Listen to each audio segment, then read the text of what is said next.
¿Qué tal? Esto es Escena Internacional, podcast producido por Comité con la colaboración de Rodolfo Sánchez Aizcorbe. Hoy, 9 de julio, la primera noticia es que las elecciones legislativas en Francia del último domingo arrojaron resultados inesperados. Las encuestas pronosticaban que la derecha radical de Agrupación Nacional no iba a obtener la mayoría en el Parlamento, pero todavía preveían que iba a ser la primera fuerza. Ha sido la tercera.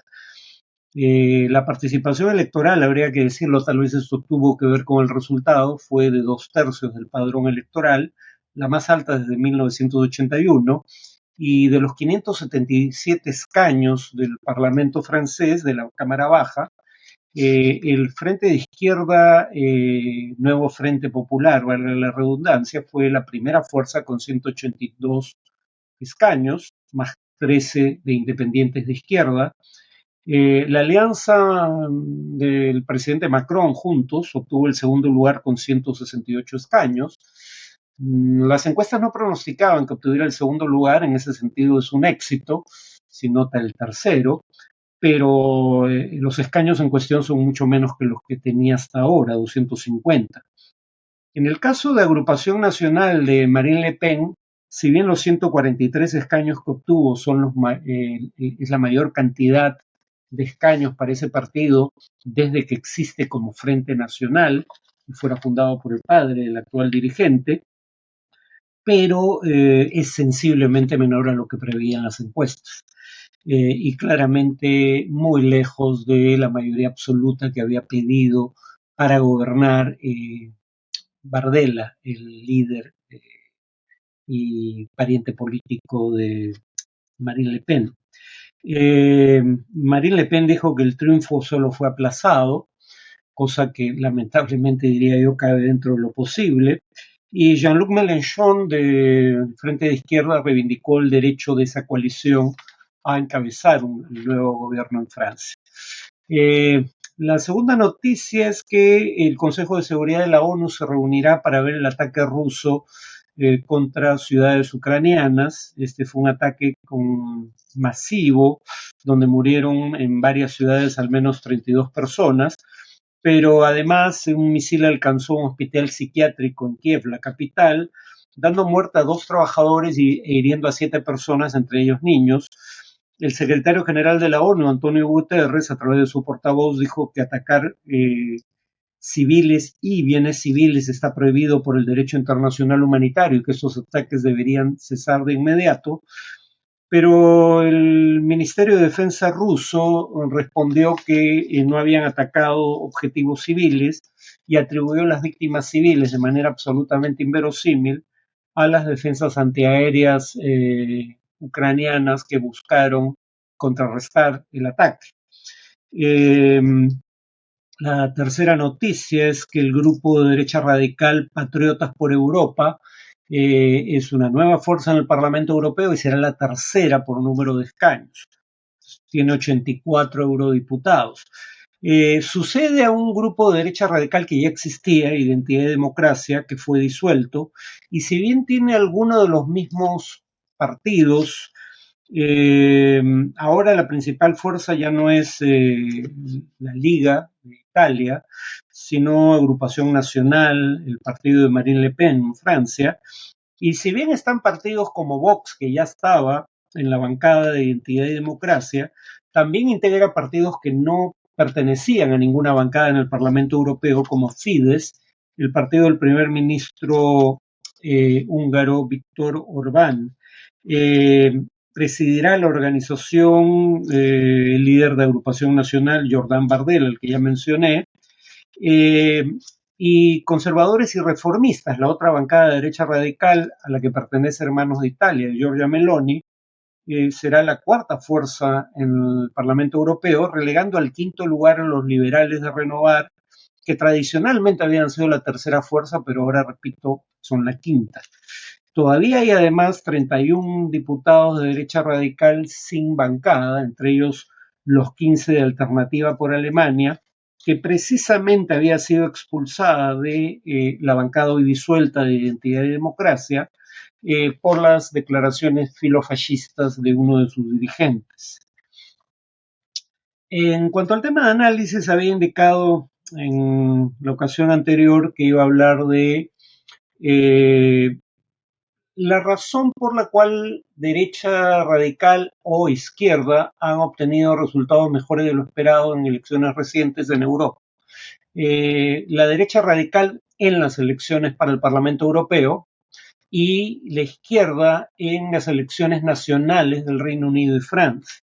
Yo diría que acá hay una primera cuestión a tomar en consideración y es que tanto izquierda como derecha, sobre todo derecha radical e izquierda radical, tienen un punto en común frente a los liberales de Macron en Francia o los conservadores de Rishi Sunak en el Reino Unido.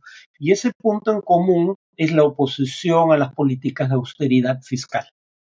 Y acá alguien podría decir, bueno, pero esas políticas son necesarias, sí, pero la política no es meramente un tema técnico, la política económica específicamente.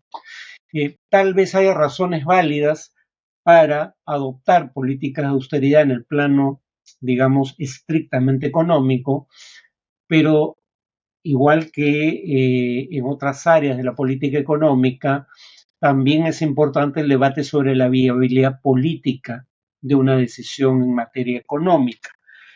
Por ejemplo, no tiene mucho sentido políticamente hablando promover políticas de austeridad que tienen un costo significativo para la sociedad en su conjunto y en particular para sectores de bajos ingresos, como la reducción de la edad de jubilación en Francia, cuando el mismo gobierno que pretende reducir la edad de jubilación, perdón, aumentar la edad de jubilación, el mismo gobierno que pretende aumentar la edad de jubilación, y repito que esto afecta más a los sectores de menores ingresos porque rara vez suelen tener ahorros adicionales para la vejez, aquellos que reporta el Fondo Público de Pensiones.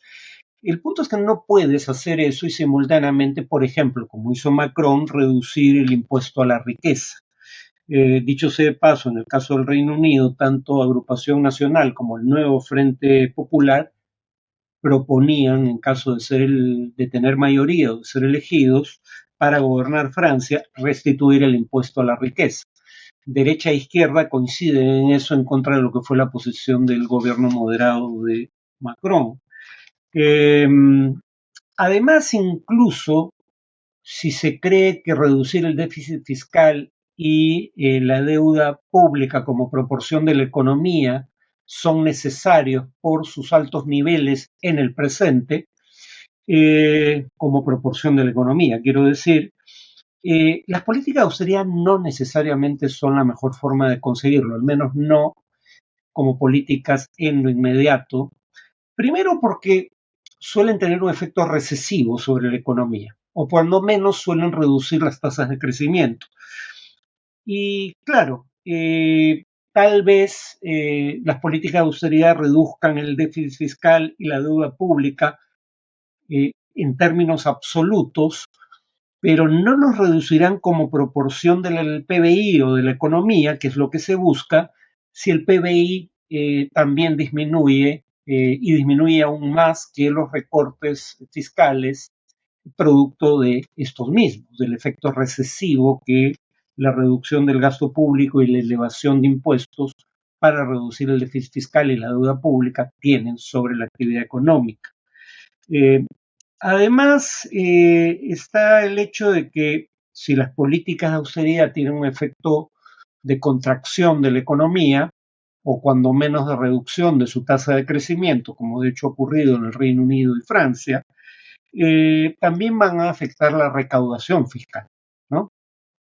Y entonces ahí surge el riesgo de que el déficit fiscal y la deuda pública ni siquiera se reduzcan en términos absolutos, ya no hablemos como proporción del PBI, que es lo que se busca.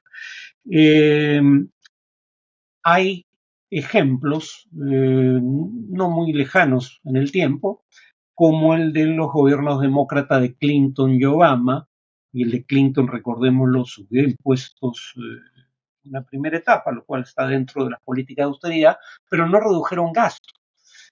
Más bien al principio tuvieron políticas de estímulo fiscal, políticas fiscales expansivas, lo cual en tanto generó crecimiento, ayudó a reducir la proporción que el déficit y la deuda pública representan del PBI o como proporción del PBI.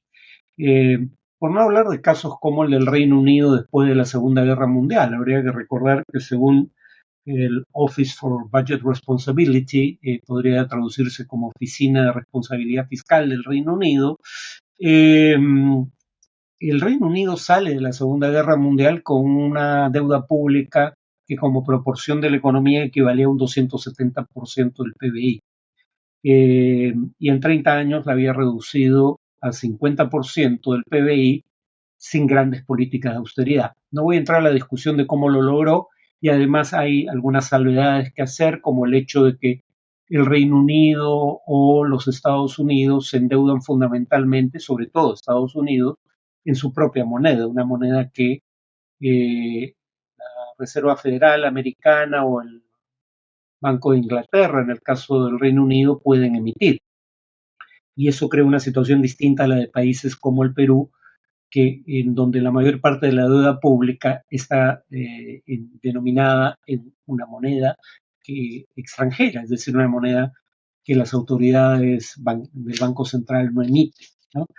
Pero bueno, el punto es que promover políticas expansivas en lo inmediato que en tanto generen crecimiento pueden aumentar la recaudación fiscal más adelante y ahí recién pensar en la posibilidad de reducir gasto público puede tener sentido, eh, digamos, para afrontar los problemas fiscales y del endeudamiento público, ¿no?